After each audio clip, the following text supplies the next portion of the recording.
हार्दिक धन्यवाद दिन चाहन्छु र यहाँ मैले भन्न चाहन्छु म एउटा नारा लाउँछु त्यसलाई सबैले जोरदारका साथ लगाइदिनुमा हार्दिक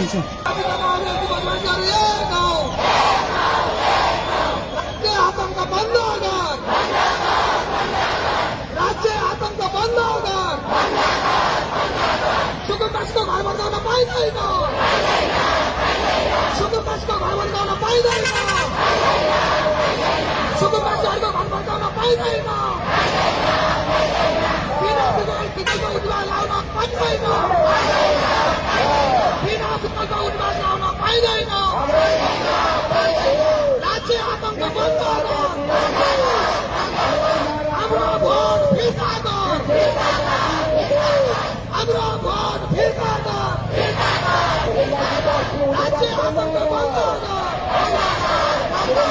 राज्य आतंक बन्द गर आवाजको ग्यारेन्टी गर्नै पर्छ आवाजको हकको ग्यारेन्टी गर्नै पर्छ